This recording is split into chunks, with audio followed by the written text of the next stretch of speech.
We will figure it out. Happy New Year, everybody. We are here to discuss Phish as usual. This is the Helping Friendly Podcast. Brian, Megan, how you guys doing? Doing great. Halfway into the decade. How crazy is this? 5 years Wow. ago, right now, we were all kind of like 2020 should be pretty fun. We had no idea what was to come. What will come in 2025? Oh, God. That's terrifying. I'm Great. actually terrified. Way to start us off, Ryan. Yeah. Maybe Really the good. scariest thing that will happen in 2025 is Goose discovers evil jamming. How about that? Hey, they have discovered it. It's just a matter of when they can source it. Fair point. Fair point. And I Phish will concede. becomes an EDM band. Yeah, Got a lot of thoughts on emotional manipulation. Let's go. could be. Megan, how's your year going? It's going great. It's been Good. Yeah, it's been too busy already, but that's one of my goals this year is to like slow down a little bit. I don't know. Do you guys think I can do it? No. No. Yeah. Okay, so now I know that you know me. Every year I'm like, Not I'm going to happening. slow down and take some time to think and actually just chill, and I never do. I always don't get think that that's how feeling. it's happening. I always get that feeling around the holidays, and then I realize it runs counterintuitive to how the world works, and Yeah. I need to make money to survive, and I need to tear off jams and albums to survive. These are two things to. I have to do, and they take a lot of time. They have to. I don't The know how two you of the- roped me into this second one. It's taken up a lot of my time this year. Those are two of the ways that I would describe you, Brian. You That's work it. and you rank stuff. It's a hard You do job. other stuff too. Look, I didn't choose this path, RJ. This is the path that chose me, and I just have to fulfill it. Otherwise, I'm going to disappoint people like yourself. Probably not, but myself most certainly. Well, that There's was a lot good. of people I mean, that like those lists, Brian. A lot of people. Relying on a lot of people here. well, Brian, I appreciate you bringing some Jay-Z lyrics into the pod, the first episode of the year. It's all moving in the right direction. All right, so guys, we have a voicemail about our series. There are people who are still have thoughts on our series. Do you want to listen to that real quick? I hadn't thought about our series in like 6 days. That's crazy. My goodness. I Let's know. play Seriously. it. I forgot we did that. You're back. You're back. We're back. There you go.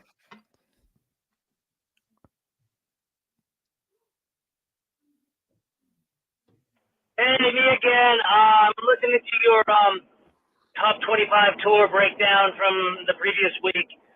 Thank you for all you do. I was wondering about your 2.0, because I actually feel kind of like the way the public feels about 2.0. Maybe it's the 10-month car crash, as you say, that ended it, that makes me feel this way. But I never go back to it. I also wonder if it is the fan base life that they were living in 1.0 and 3.0 versus 2.0. For instance, if a majority of the fans I see as my age. So if in 1990, fall of 97, you were living in the woods in college with your 3 best friends, and then in 2017, your kids were out of diapers and you're at the baker's dozen, and you maybe had a career and a home and some sort of stability. But at 2.0 in Worcester, you were like 26, and you're like, oh, geez, I got to get my life in order. So maybe it is, perception is reality. Maybe it has to do with, by the way, that guy I just made up, it's not exactly me. Hypothetical. Maybe it's where we were. And in addition to, of course, where the band was. Thank you, guys. Happy New Year. All right.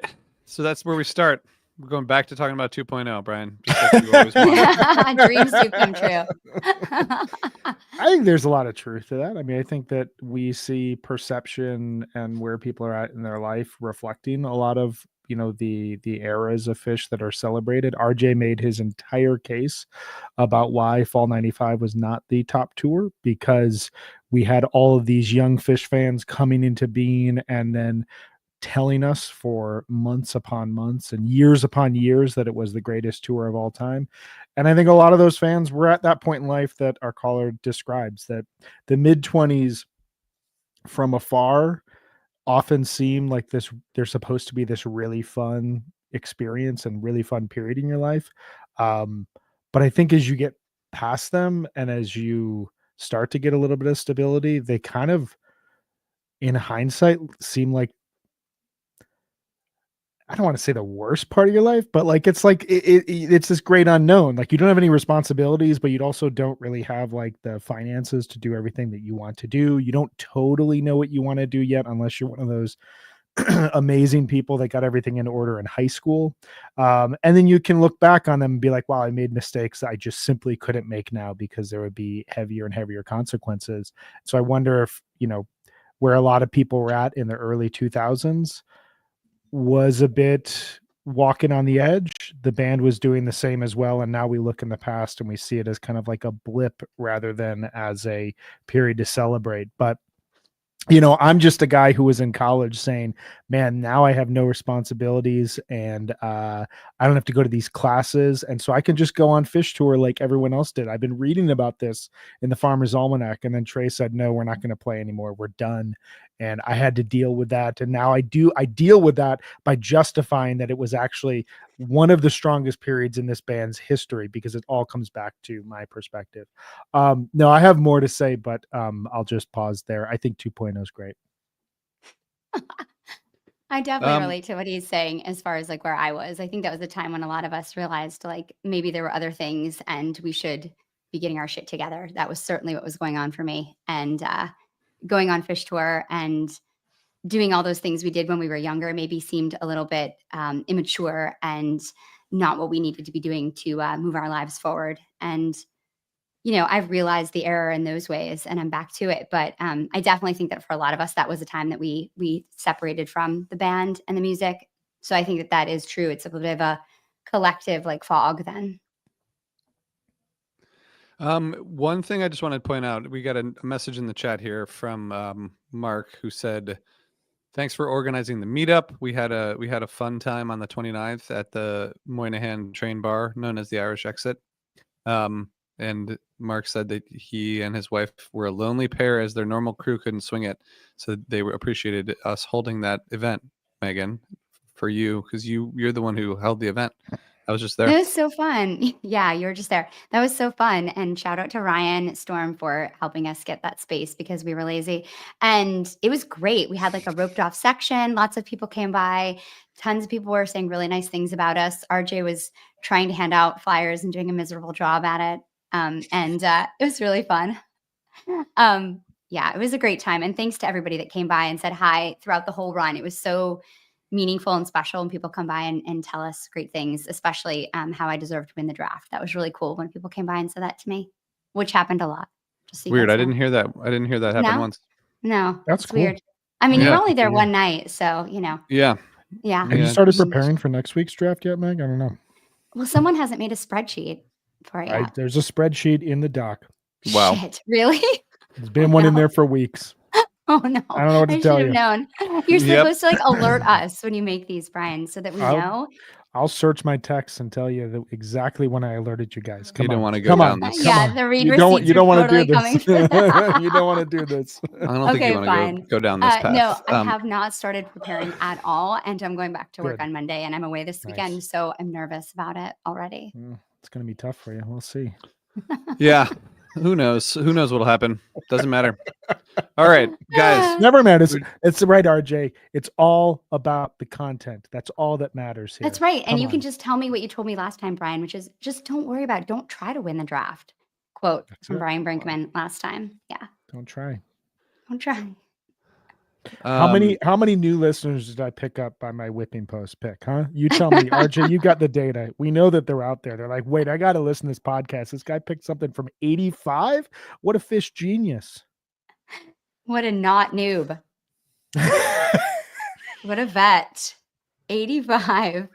You must know your Phish, Brinkman. He goes back and he studies really cool stuff. Really cool stuff. Okay, so based on my calculations, this was like the maybe are they close to 100 shows at MSG? It's like in the 80s. I Yeah. think it was 88 or no, 86 or 87, somewhere around there. Yeah. Okay, so they played their 85th through 88th show at MSG this past week, around there. It's a lot of times to play in one room. I know. I was So- looking at that Billy Joel banner. It was 109. And I was like, dude, we're coming for you, fucker. 87 after this run, dude Yeah. says. Thank you. 84, 85, 86, 87. God, wonderful. Wow. Okay. That's beautiful. So do you that's a think lot. that they will acknowledge the 100th show at MSG, or do you think that they will just play a show? They'll probably just play a show. Maybe they'll play a good one, hopefully. It seems to be like 50-50 these days. Wow. Is it? That's an interesting thought. I guess, yeah, the last two New Year's runs have been a little bit of like a 50-50 vibe. Right? Yeah. Which brings up the question of, are they playing MSG too much? Well, the summer shows are good. Like those summer shows have all been really good. So Yeah. I don't know. Man, Mondegreen really turned Meg onto this.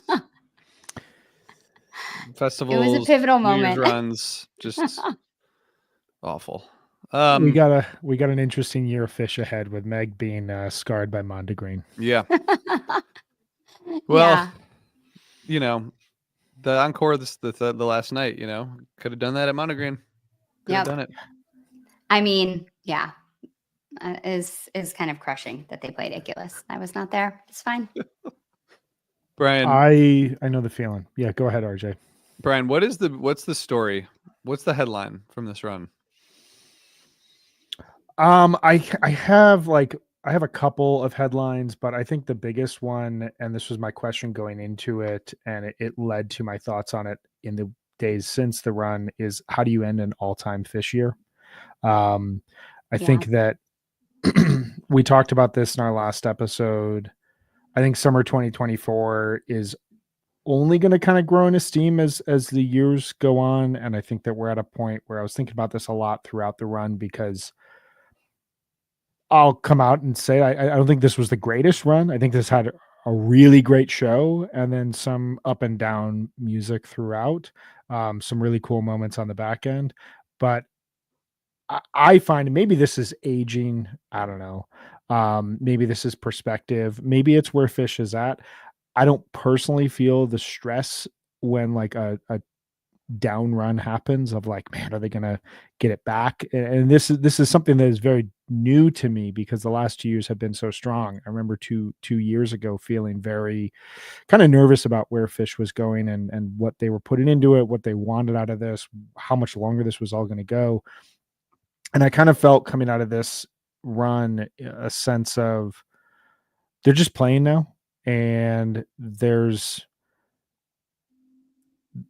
they seem to be in a place where they can really tap into the brilliance, and they can tap into that kind of mysterious quality that makes a really good show and leads to really expansive jams, almost at will in a way. And I think that if you look at this run in Albany, they're kind of just two almost like commas at the end of 2024. They don't necessarily define the year, but they also they aren't at the highs of where the year has been, but they've had moments of the overall heights.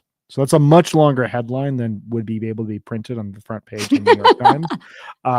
But that kind of expands upon my question of like, how do you end an all-time Phish year? Yeah, I like that. I was thinking about that too. And I think the thing about these MSG runs is they are so much fun. And the MSG crowd is, I think, probably unbeatable in terms of energy. And one feeling that I have is that the crowd energy elevates these shows so much. And I don't know if I've ever been, there's always so much energy at Phish shows, but I don't know if I've been anywhere in one venue that consistently has this level of energy. And I felt like the band meets that at times, but at other times gets carried by that. And so I think that there's definitely was a lot of moments in this run where it was just super fun. And if you saw me either of the two nights that I saw, I was having the best time of my life. but I definitely only saw one really, really great show. And I think that the New Year's Eve gag was fantastic for a lot of reasons. And I'm excited to get into that. But I think consistency wise, there were some moments, but overall, it was not at the level that they've been playing at this year. Yeah. Well, I just want to say there's a lot of activity in the chat talking about how I've been robbed in various drafts, and we're not even going to get into this. We're not even going to show the comments. Well, we're showing this one because it's too damn good. RJ gets robbed every draft. At this point, I'm ready to sue Dominion to get to the bottom of it. I don't know if we just implicated ourselves in the Rudy Giuliani trial, but Shit. it's an interesting theory. I'll put it out. It is. There. It It's an really is. interesting theory. People are talking about it. Many, I don't know, but people.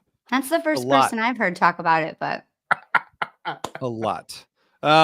So yeah, I don't ever have the nervousness that you describe, Brian. Maybe not surprisingly, but maybe that's just because we're different in that way. But they always, they're gonna keep doing this until they die.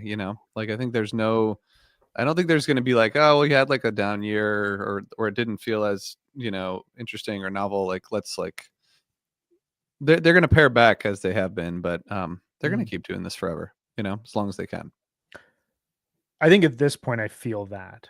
Like I was thinking about that watching the New Year's Eve show that I just don't know when. And I felt in years past, like, I don't know how many more years we have of this. And I don't know why they would stop. Like, even if parts of this run didn't connect with everyone, enough of it, I think, connected with the larger fan base in a way. And the band looks like they're having an amazing time. Yeah, I don't know.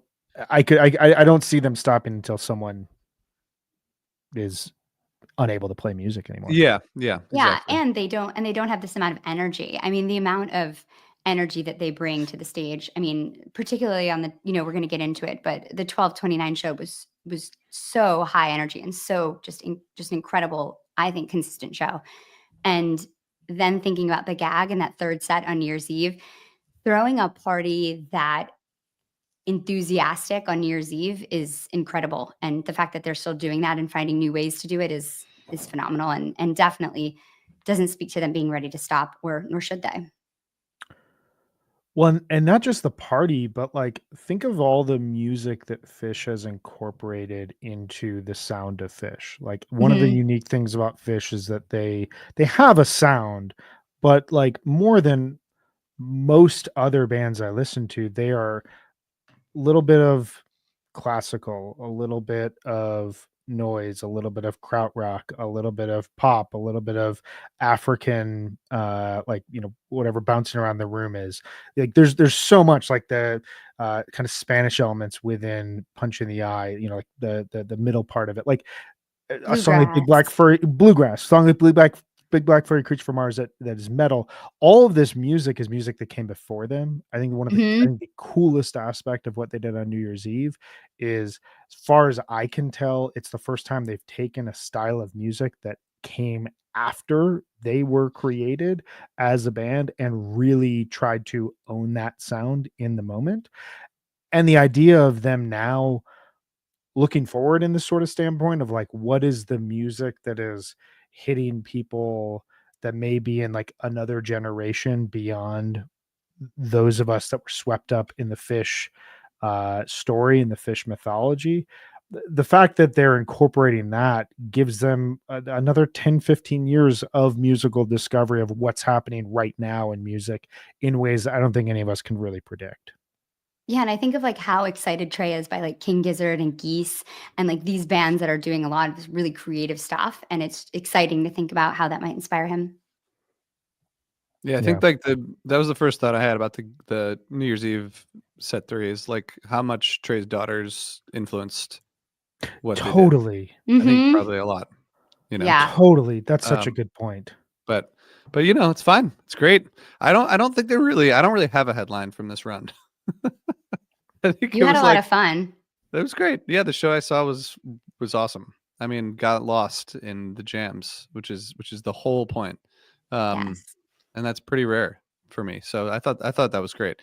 I think it's like it's gonna go into the books as like, shows 84 through 87 or whatever. I don't know if there's much beyond it. I think the point you made about the New Year's Eve kind of like musical approach is a good one. That's probably the one notable thing.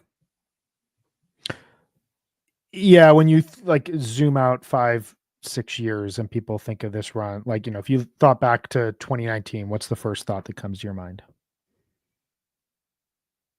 Not the year, like the New Year's Eve run. Tweezer. Tweezer. The Tweezer. Like the 28th that year is really fun. The 29th has some fun moments, but that whole run is about those like 7 minutes in the middle Yeah. of Tweezer. And when we think Yeah. back, we think of, you know, what did that actually say about the band at that point in time? And I think that's like definitely thinking about like the Ruby Waves, which is, you know, the best gem of the run. And then the third set on New Year's, I think they're new songs that the band is super inspired by. And they're thinking about new ways to incorporate those and with new styles of music. It's cool. And what's crazy about that is that is now a pretty normal thing to do in New Year's Eve. Mhm. Like, you think back to 2013, Fuego is the song that leads us out of Auld Lang Syne. Light comes next, still a relatively new song. 2015, Blaze On gets the treatment right out of 2016, Petrichor is the gag. 2017, Soul Planet Is that is Soul Planet? introduced. Mhm. Yeah, 18, we get Mercury and Santos. You know, and then 22 and 23 were a little bit more nostalgic and like deliberately looking backwards. But here again, we kind of pick up on this thing that's been happening for over a decade now, where the band is using new songs. Even if you go back to 2011, they use Steam in that sort of manner. I think that Mm. it's cool how it's become a part of like introducing the next year by these new songs and by these new sounds that really showcase, you know, where the band is going and what their direction is right now. This is a good point. From kind of adds to what you're saying. The YouTube comment: the story of 2024 is new songs adding to a show instead of derailing it. It's interesting.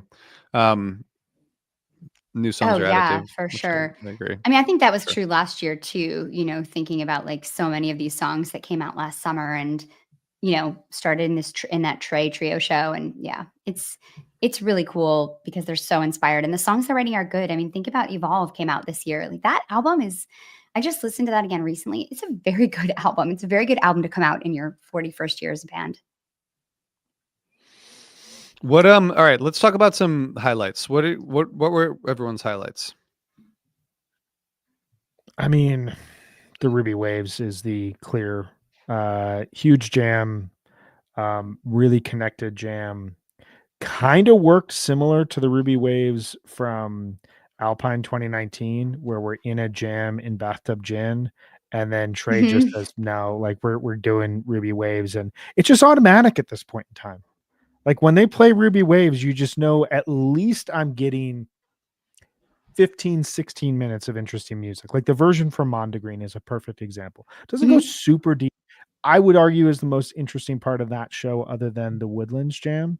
Gets in Mhm. a really weird atmospheric space. They did the same thing the last night in Mexico, where it's only 16 minutes, 17 minutes, but it like is a full on complete jam. And here we get another 30 plus minute Ruby Waves, um, going back to Eugene, Dayton, and now this, I believe, are the only 3 30-minute Ruby Waves. Someone with stats in front of them not talking, maybe correct me if I'm wrong. But like it's just a song that excuse me, an Alpine, of course, obviously, duh. But like it opens itself up to so much opportunity because it's like a 2.5 minute long song, and for whatever reason, the groove and the theme of the song just seems to push the band. Middle of the 20s minutes really hit me. Awesome synthesizer work from Paige. Mm. Mike has been absolutely crushing it this whole year and just added so much to the overall jam. It just felt very patient, fully connected. Yeah, that was definitely my highlight of the whole run. And I got to spend that jam standing right next to Mr. RJB. And it was my longest jam I have ever seen live besides the Woodlands Jam. So it was my longest real time jam. And I've been wanting one of those for a while. And I haven't had one that long since the Tweezer in 2019. So it was an awesome moment just to ride that wave and just take that kind of effortless narrative journey. It was beautiful, and it's the longest jam they've ever played there at MSG too. So like it was a big deal. And I think the end is probably part of my favorite. I mean, it's really cool because it goes between light and dark a few times, but that last bit, like there's that part when they tease Frankie Says, and it gets so beautiful. And then it gets into this like funk section, but it's super layered. And I think that is something that I heard again in the My Friend from this run and a few other times. They're doing this thing where they get into the kind of like a funk groove, but it's a really kind of subdued funk groove. And I don't mean that as in a negative way. It's not kind of this hard hitting, like pulsing funk groove. It's really sophisticated, and they're texturing a lot of different like layers on and a lot of sophisticated sounds, mostly because of Paige, but also because of how melodically Mike is working. And it's beautiful. There's some really like the way that jam evolved is really pretty great. It's similar to what I think we'll talk about next week in terms of 2024, right? I think it kind of reflects that. There's like the really amazing, beautiful part, but it's like halfway into it. And then the second half is kind of more exploratory, which I think is great. Yards after catch situation. Yeah, exactly. As referenced in a famous article now on the internet, memorialized on the internet. I mean, okay, let's talk about there was a question in the comments about the 28th. So okay, I feel like several years ago, I can't remember what year it was. It must have been 2017. There was a 12/28 show that I thought was really good, and Matt Dwyer did not like it. I think that was 12/28/17. There was a lot of like Trey kind of like, but he did not like that, and I don't know. I remember that because it was the first night, and he said that Trey kept dicking around with his effects all night and didn't really like work. But I don't know. Is that like the 12/28 shows don't often need a warm up night for these. So does this stick out to you all as a show that is, an outlier in terms of being an off opener at MSG? I mean, I think there was a time there in the late 2010s where, because I personally thought that 2017 show really hit. I thought 12/28/2016 really hit. I thought 12/28/2019 really hit. This reminded me a little bit of the 12/28 show from 2013 and 2018, where the rust of being off for 8 weeks kind of shows. Maybe a little bit of the pressure. I think it's probably, I've got to imagine there's still butterflies those dudes get when they like walk on stage at MSG for the first of 4 nights. It's an isolated run, so kind of everything is going into this. There's probably stuff in their head from a logistical standpoint that doesn't happen even on a tour opener when they know that they can kind of settle in. So some years they come out and they're really strong. Other years they come out and it's a little bit more like this. I thought what was most shocking about this show was just how off the chemistry between Trey and Fishman felt. Fishman missed a bunch of cues early on in Reba. Poor Heart was really, really sloppy to start. And then a couple of things happen where like 2 songs in particular, Kill Devil Falls and Oblivion, are played in the first set, which, had they really connected, could have led to a really strong set 1. Those are 2 of the better performing songs over the last 2 years. Specifically, Kill Devil Falls had an outstanding 2024. So when they threw that in there, my initial thought was, these guys are feeling ready and they just want to like jam and see what happens. And it was a very contained version. Oblivion was only about 6 minutes long.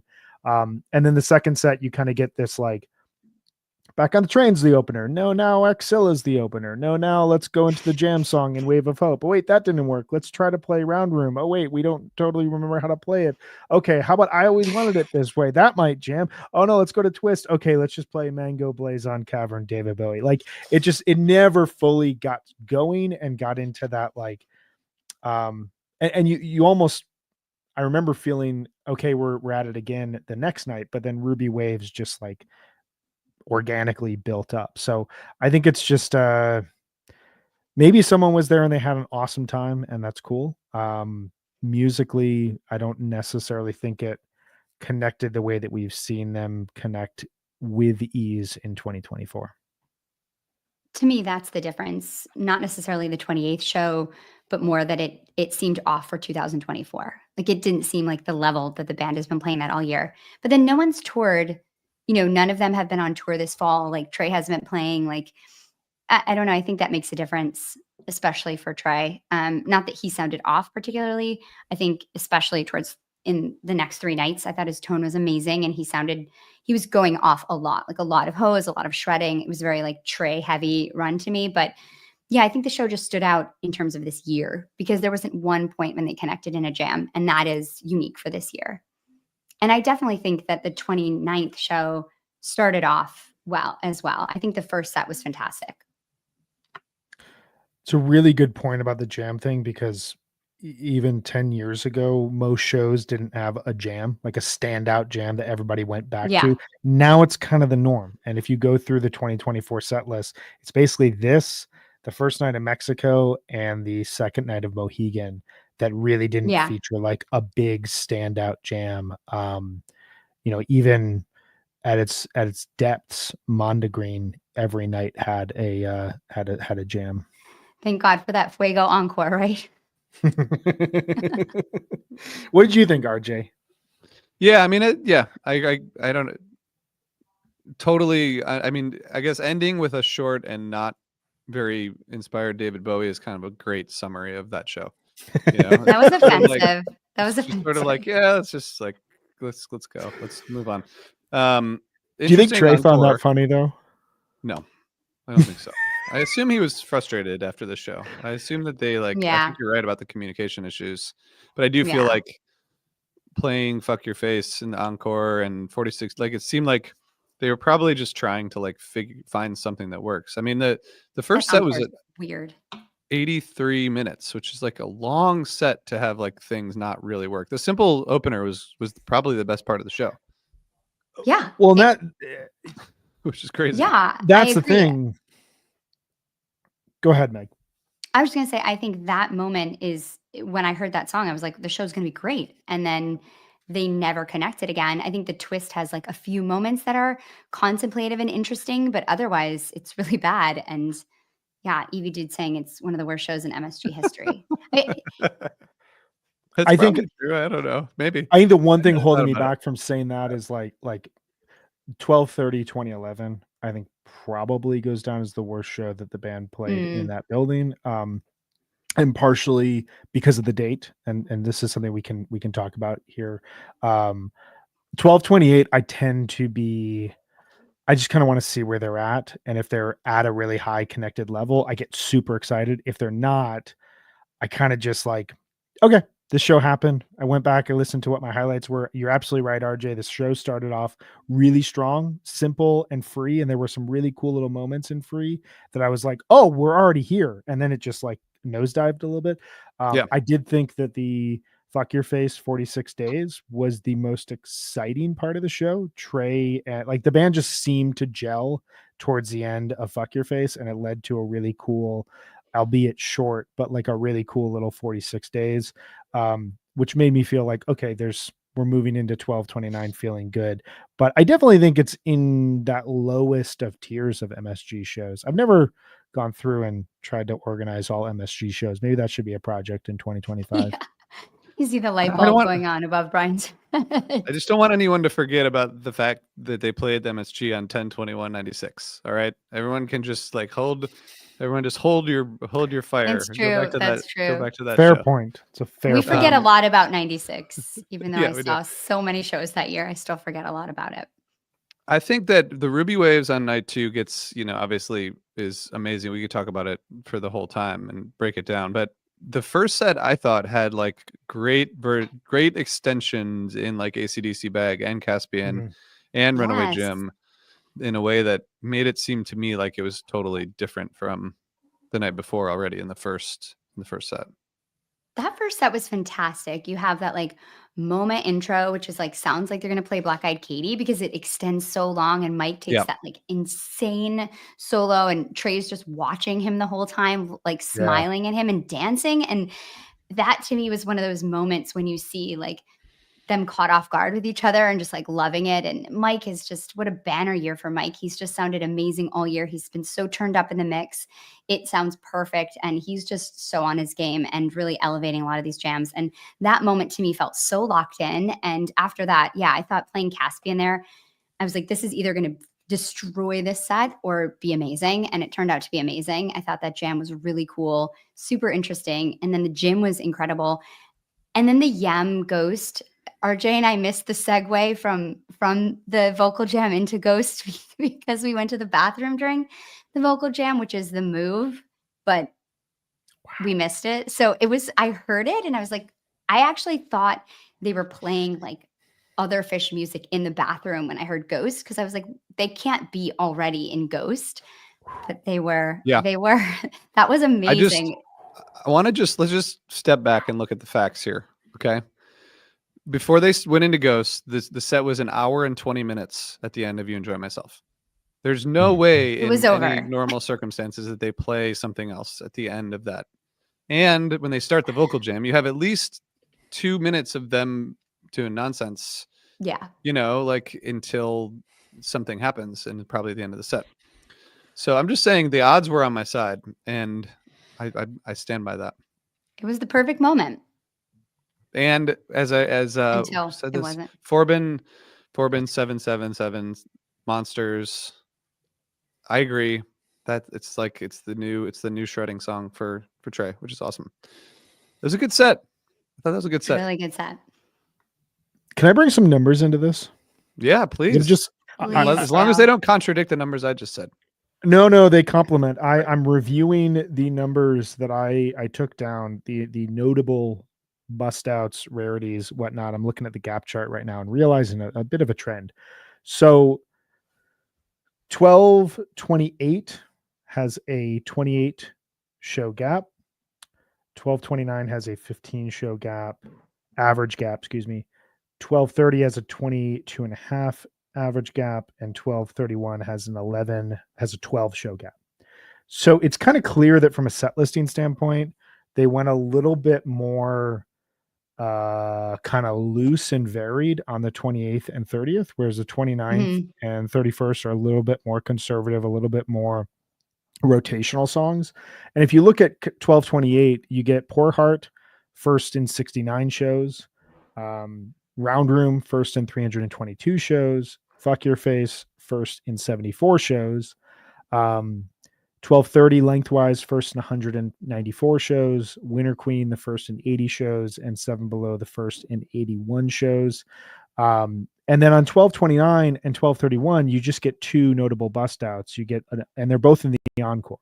You get Bold as Love as the solo encore, first in 149 shows on 1229, and Iculus first in 77 shows on 1231.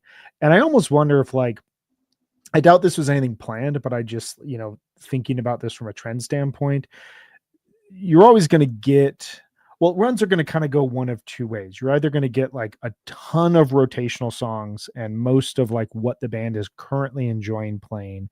And then the test is whether or not it's really interesting within those songs, or you're going to get these rarities and a little bit more of a looseness. And we kind of got the latter here. We got a little bit more looseness on 2 nights of this run and a little bit more structure and kind of rotational approach on 2 nights of this run.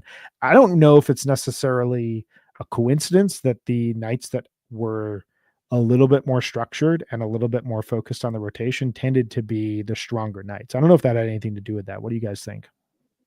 I was definitely thinking about that because I was looking at the rarities too. And I heard like, that was my first Bold as Love. That was my first Lengthwise, which as a Rift girl, I was excited about that.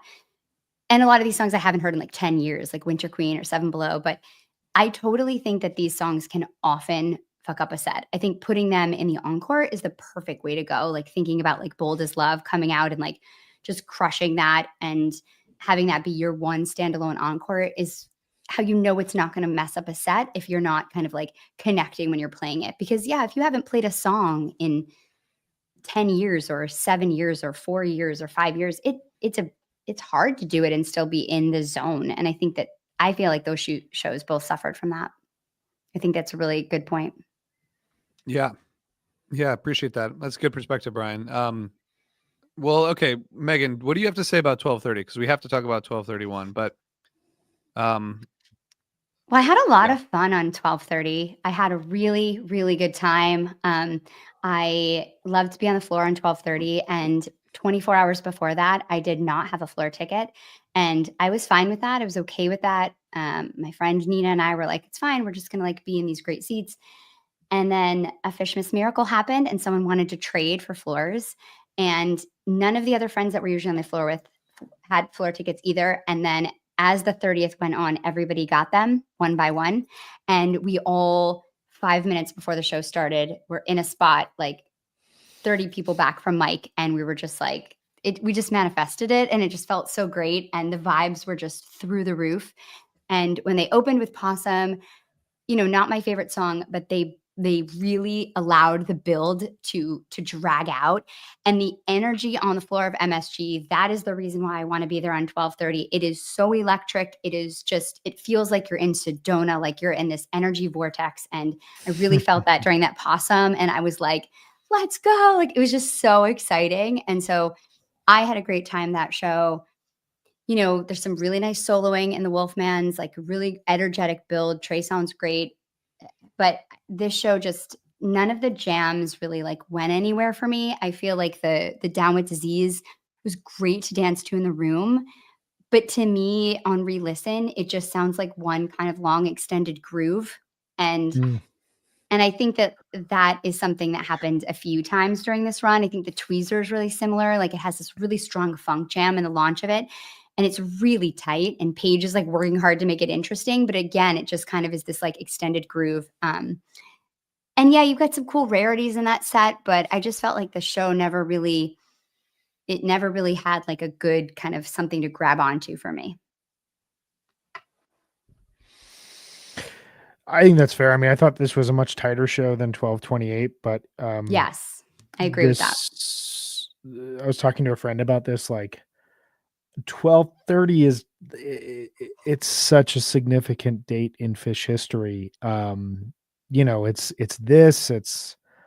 a Halloween show, it's a festival gig. Like, this is just when you go through the history of this band, like how many 12:30s there are that have defined a year, or are the reason why certain people listen to this band, or were the shows that like meant more, in the room, or mean more on the tape. Like, it's just a very special date in this band's history. The idea of hitting everything the night before you're supposed to is a like very deep seated theme about why this band has been successful in the way that they have, and unsuccessful in other ways.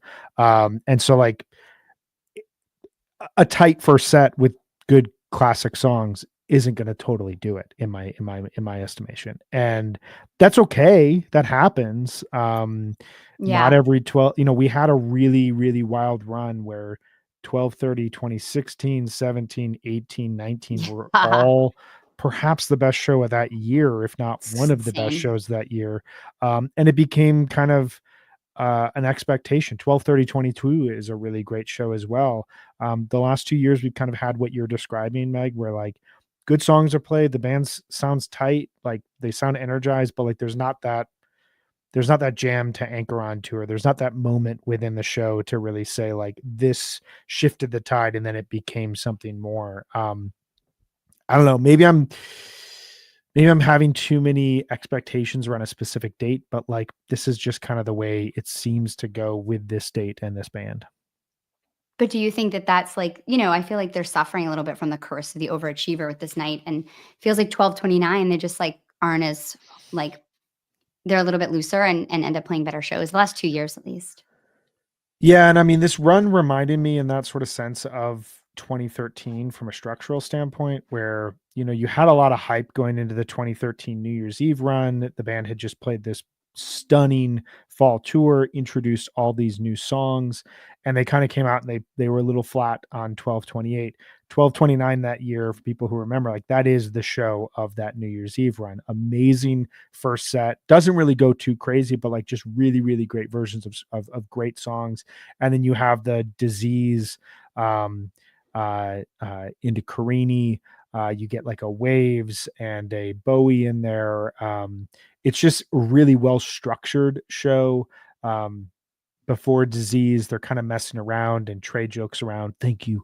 We wrote that. It's like the moment Oh, where it indicates to yeah. the crowd that like, hey, we are just playing originals here. Hope you guys are picking up on that. No covers this run.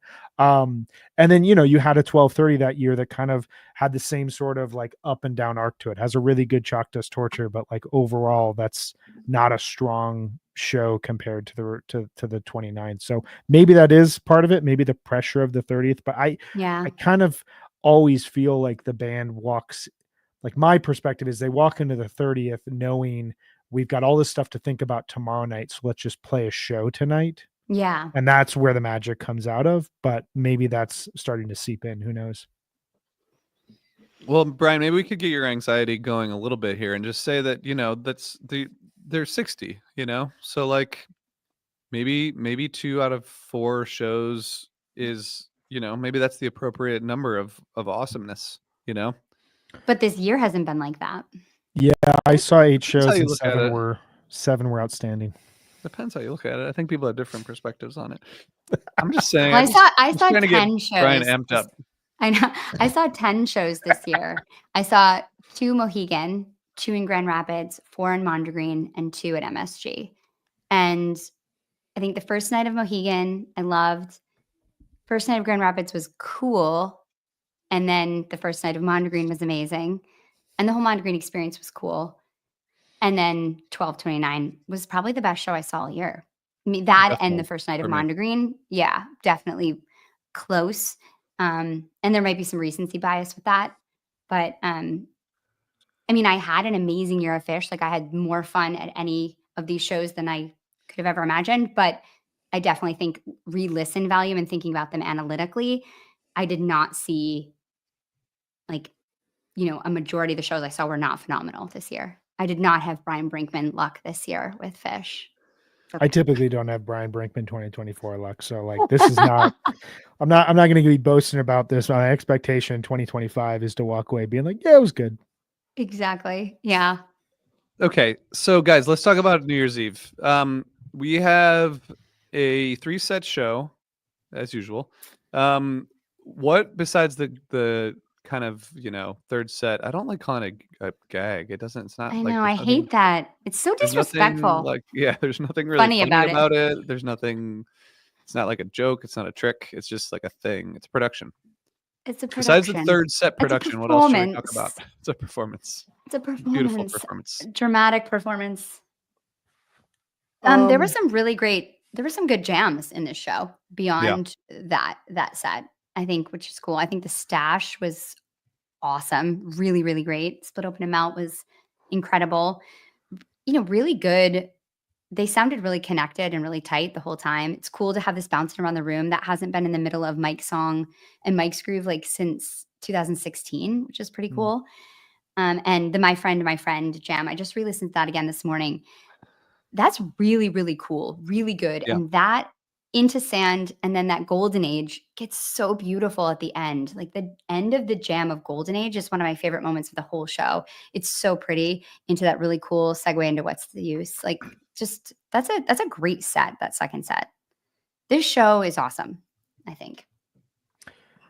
Yeah, I think that the show hits all kind of the markers that you want for a New Year's Eve show. Set 1 is classic. Never really goes too far beyond kind of the barriers. These are shorter set times than what we're going to get on the other nights. But that first set reminded me a lot of, again, kind of a throwback to 2013, where outside of Evolve and Numberline, everything here is pretty, and Carini, I guess, like that's 1.0 songs still. Like all these are really classic early 1.0 songs. This is classic Phish terrain, and I think it was cool that they reserved some of these songs, or didn't play them, and then got to a point on New Year's Eve where this could just be the focus of the first set. I agree with you. I think that my friend through What's the Use segment is up there. It's that, the Ruby Waves, the Down with Disease is kind of the three big tentpole jams, aside from the third set here of New Year's Eve. Just really great fluidity, kind of a good example of like sometimes it is the right time to cut off a jam and move into a new song and have the ideas of the previous jam kind of carry over. And you got that where like my friend died down, Sand Emerge, similar to the Dick's version where it just gets kind of spacey and super weird while staying within Sand.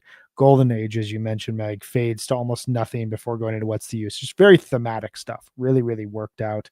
And then the third set, I guess we'll get into this, but like I thought the musical risk that they took was really, really cool. I think framing New Year's Eve around two of their best new songs in Pillow Jets and What's Going Through Your Mind showcases everything we've been talking about, that there's just no quit, there's no finish line here, they're just going to continue moving forward. Pillow Jets getting that art production treatment to it. It's kind of a regal song in and of itself, and I think that it's telling that one of the first versions to really connect with people was the Sphere version that has, perhaps aside from what they did with Taste, my favorite visuals of the entire Sphere run. Yeah. That kind of like lunar forest landscape, and like the fireworks that were going off, it just fit the song really well. I mean, I texted you guys this, like, I think it's so cool. I saw what I think was the debut of Pillow Jets at the Trey Trio run back in spring of 2023. And that whole run was filled with new songs, just like over and over and over again. And some of those songs have stuck, some of them haven't. And the ones that have stuck, it's just wild to think that like he debuted all these songs to 3,000 people in suburban Denver, and they're now being featured in the New Year's run. Like, what is the song that Trey is going to debut this spring that in 2027 we're going to be like, holy crap, that version of that song? Like he just keeps churning it out. Yeah, I thought the whole New Year's set was absolutely amazing. I think that the risk it takes to take a style of music you've never played before and use one of your new songs and incorporate that, it's just so bold and hard to do. And the whole entire set, that the section from After What's Going Through Your Mind, it's so self-referential in like the best Phish way. They're throwing all these lyrics from these classic Phish songs from different eras and layering them on top of each other. And just to see this band of these older men playing really kind of forward-facing music, I think it's interesting to think of how electronic dance music evolved while Phish was evolving too, because there's such an overlap. There's such a Venn diagram of us that were 19 in 1997 and 20 and going to raves, but also going to see Phish. And I've always kind of wanted to know what that marriage would be like. And it was just so cool to hear them take that music on and take that risk. I think that was super powerful. And how fun for New Year's Eve just to have this insane dance party. And I think Phish has gotten so good at this recently, so good at making things super fun, but also interesting and intellectual, and being able to play something that pulls from a different era, but is also so them and make it their own. It's always been their kind of magic way of being. And I thought they really did that to a T. And I'm sad I wasn't in the room because it looked just like an incredible production. It looked so fun. I thought the screens that Kuroda had over the top of MSG, I don't know how he had, if there was like rectangular, like television looking screens, like all over the back and all over the top. And he was projecting like flashing lights. And then they had those huge billows and the coils. And to me, it was absolutely beautiful. And with that giant, like trippy face that was coming together and coming apart. And I thought the whole thing was just really well done, and I was impressed, and it looked not only like a really interesting gag, but also just so much fun in the room. Yeah, I mean, I think I talked to a few people yesterday who were there just to kind of get the sense from. I don't know. When I heard it, I was like, "This is great." I wish it was like 40 minutes instead of 17 minutes because I think it could have gone into different themes and really like followed the path of a real kind of like DJ set, where it That like would have been sick. slows down and speeds up and different, and I guess several people that I heard from did not like it, which I just think is a funny thing about Phish I fans. It's like, know. what are you like? I don't know. I don't know what to tell you. It's like a one-time thing on New Year's Eve, and you're gonna be like sad. It just like Well, do there was something one else, comment, RJ, that like someone was saying that like this was the first time they commented on my recap review on .net, and we're saying this is the first time they didn't make all their own music, and like how dare they? And it's like, you don't have to question if Phish can make their own music. Like fuck, like they've been doing it for 41 years. Like Yeah. this is them trying something out on top of their music. Like it's not like we know that what they can and can't do. So that was really interesting to me again. But yeah, It's also I didn't it's realize also it was so just not polarizing.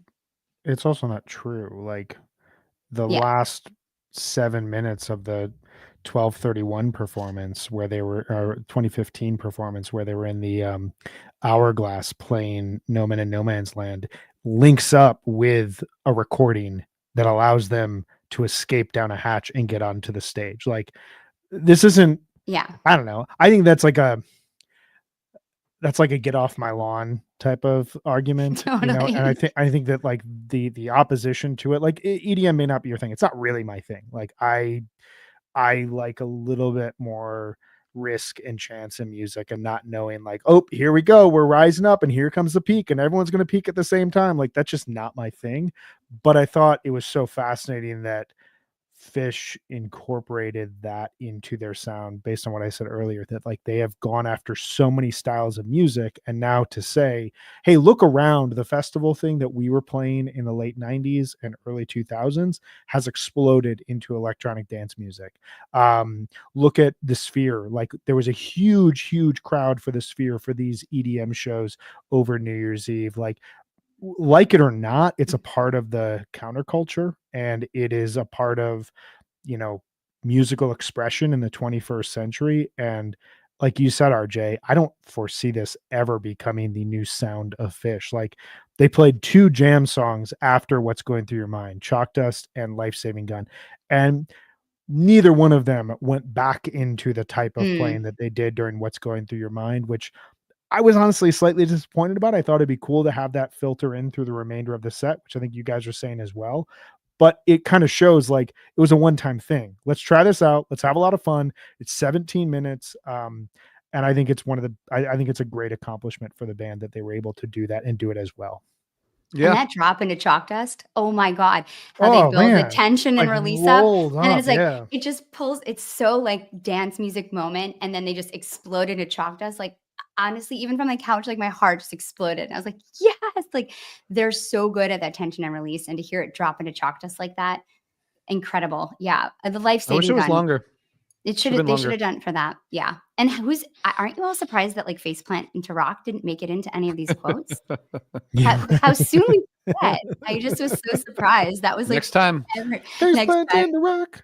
Yeah, Summer exactly. 2025. I was like, why didn't we hear that? Summer 2025 will be only this. The entire EDM. tour. Yep. It's going to be great. With New audience. Trey just screaming like DJ Daddy over the None top of of us- everything. None of us can get tickets to Phish shows. We're like, what the hell is going on? Why are happened? why is this actually happening the way that it is? Why can't we get in? Exactly. I also, Brian, can I address something that's in the chat here? Yeah, please. Okay, so someone was saying that if I am upset about Mondegreen and some of these MSG shows, that I probably should think about if I should be seeing this band anymore.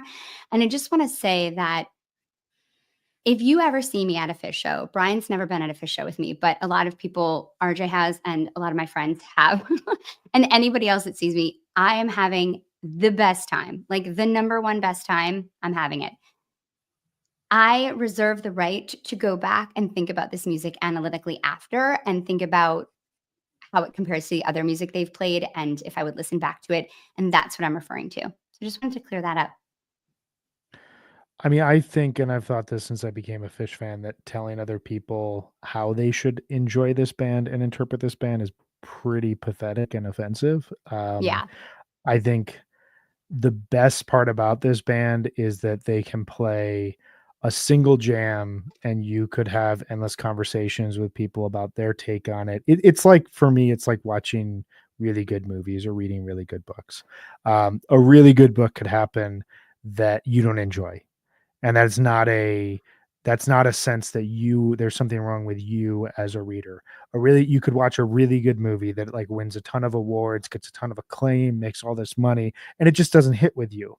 And to me, the interesting place is, well, why did that hit you? Why did Yeah. that not hit you? And I think with Fish, there's this like protectiveness that, like, because I had a great time, everyone else had to have as great of a time. And if they didn't, it's not that there were multiple ways to interpret this event, it's that there's something wrong with you.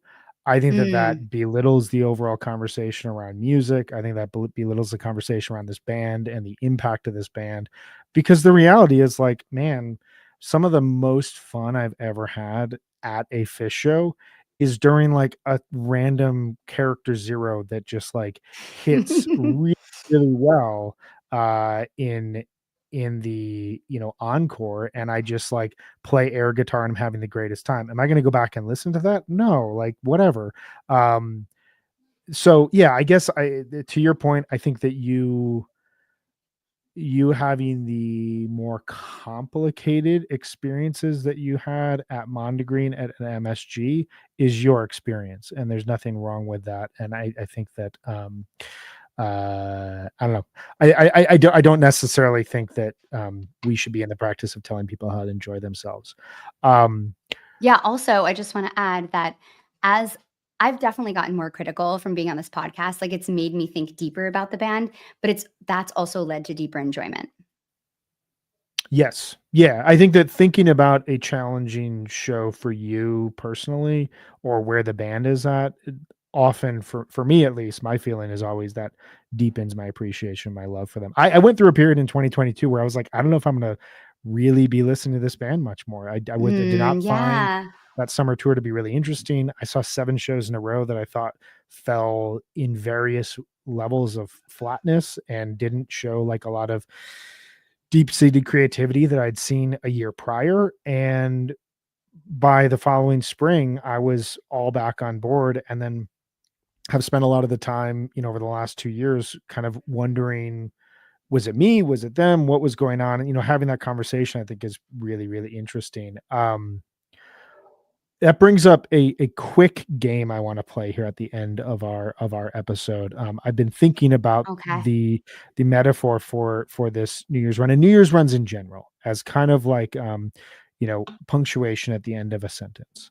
And this comes in kind of like 4 forms as I think about it. Like, you can have a period where like this ends a place in the band's history, a comma, which kind of bridges us, an exclamation point, like, holy shit, that happened, or a question mark, like, what is going on? Where's the band going? What would you put this run as? A period, a comma, an exclamation point, or a question mark? Well, it's really funny because I think that night, the last like, the celebration, the 3rd set of New Year's Eve kind of stands out because okay, if you took that set outside of it, I would say it's a period. I think that set was so celebratory and exciting that it was an exclamation point. Interesting. Because I do think that to end a really strong year of Fish in a year that people maybe didn't expect it to be so strong, it's an even year. 2023 was a good year of Fish. This was a really thrilling year of Fish, and I think if that last set hadn't been as kind of celebratory and exciting, and to me really groundbreaking in terms of risk taking, I think it would have been a period. But I think that puts it over the top for an exclamation point for me. What do you think? Interesting.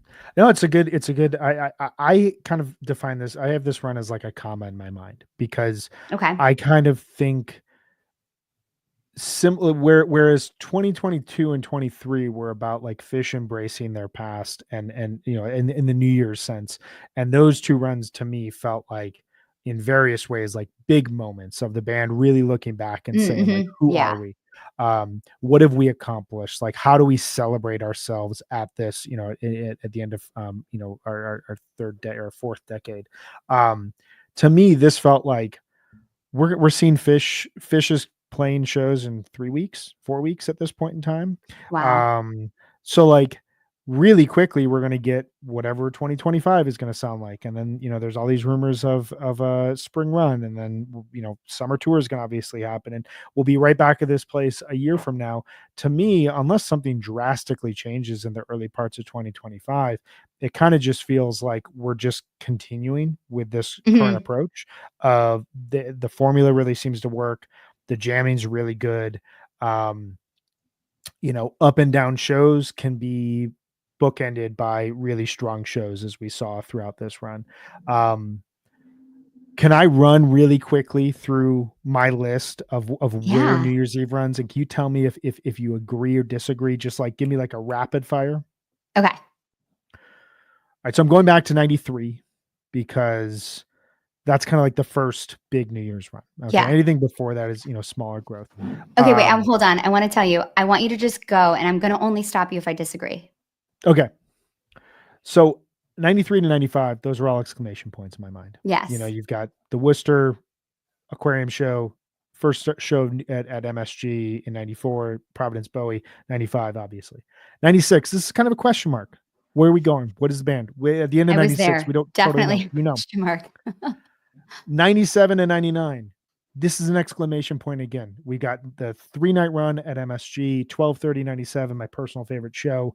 98, first 4-night run at MSG. Those are 4 really strong shows, super underrated in a lot of ways, but really, really strong shows. Yeah. Maybe the best non-99 or 95 New Year's show we've ever had. And then 99, obviously, Big Cypress. 02 is a bit of a question mark. They're back, but we don't really know what's going to happen. 03 felt like a comma at the time, and it kind of feels like a comma now because the things that were getting dark at the end of 03 spill over into what our caller talked about at the end of 2.0, that 10-month car crash, I think is what he called it. Then we jump into 3.0. 09, I think this is a period. This just ends the year. We did 1 year back. There were a lot of people at the time that wondered, are they actually going to play in 2010? Is this just kind of like a reunion of sorts? A lot of bands are doing just reunion tours. Is that what this is? It felt like a period on them coming back. And then they said during the show that they were going to come back, which was cool. 2010, comma. We're slowly regaining 3.0. We're still slowly regaining his band. 2011, we're back to a question mark. We have no idea what is actually happening as Phish right now. This is a troubling time. I remember thinking they were going to break up after 2011. It was so bleak. 2012, this is the period on the end of the start, the climb back in 3.0. 2013, we get our first exclamation point since the late 1990s. Huge year, huge run for the band to close out. The Jump Truck set, very nostalgic, really rich, that 12/29 show. 14 to 16, these are kind of commas. This is a period where the band's playing very tight.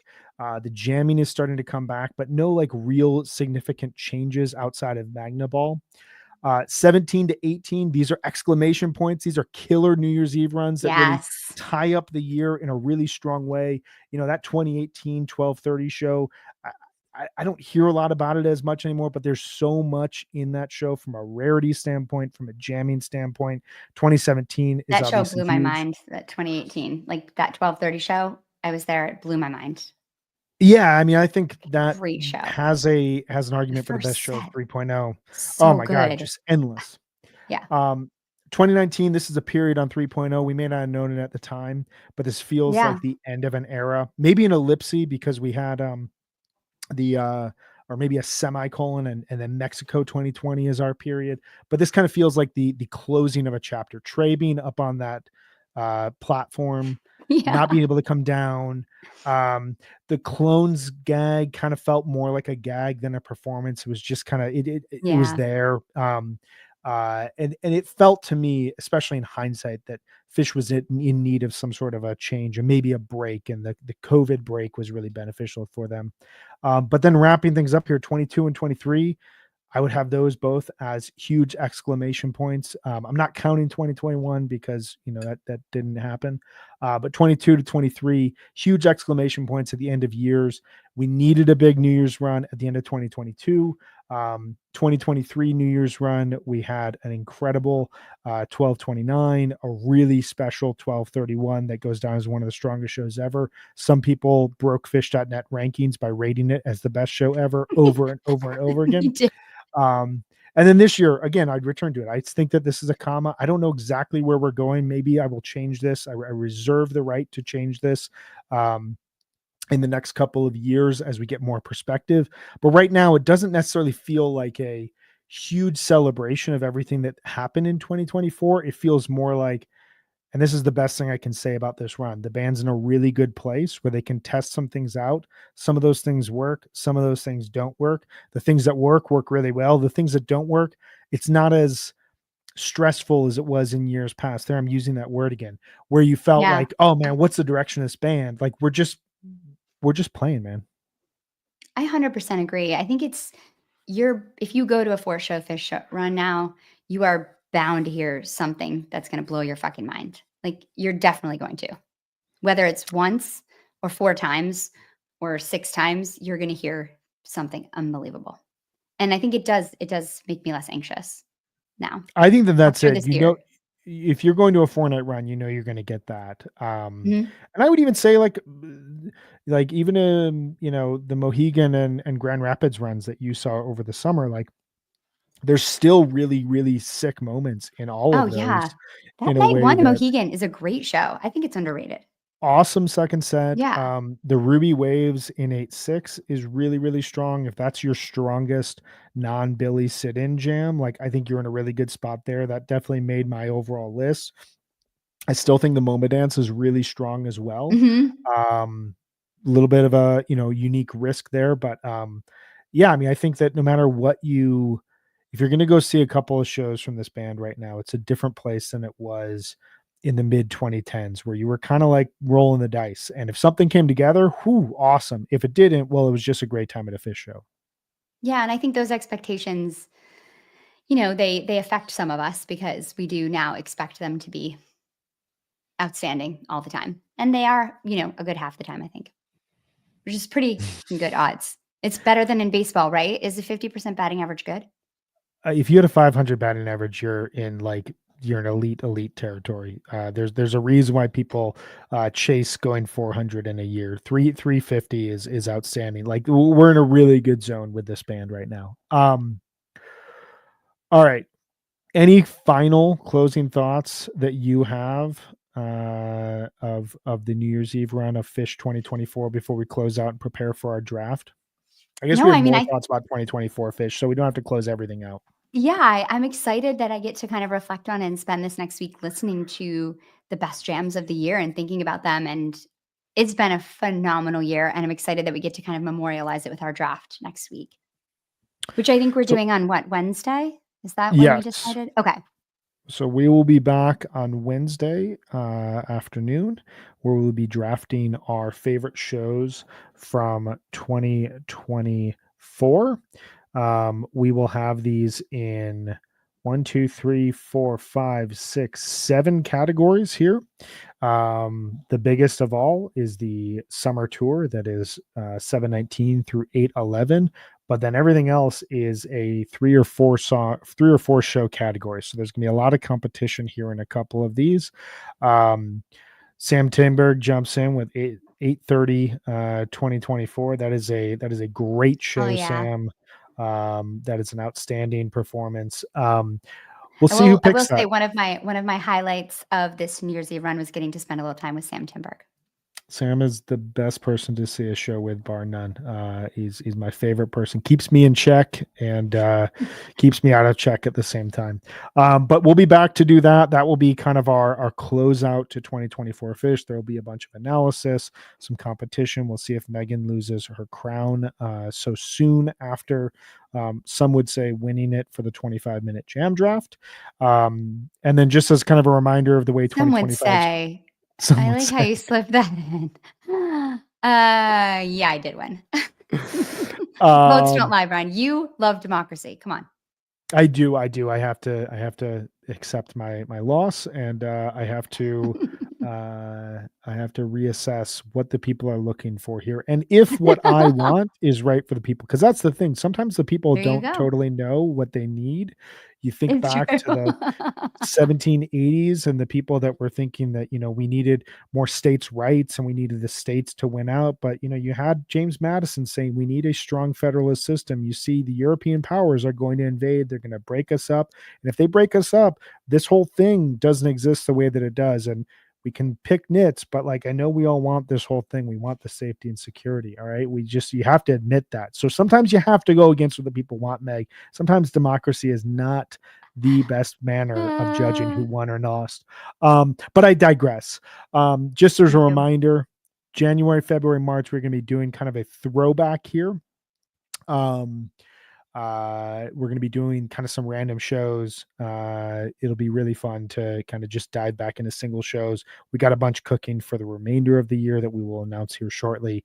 But we're excited to see you guys next Wednesday, and then on and on and on and on and on. This will never stop. We won't stop even if the band stops. They can't stop us. We won't. This was fun, everybody. Yes, this was great. You guys have a great start to your 2025. Have a wonderful first weekend of the year. We will see you guys next Wednesday. Bye, everyone.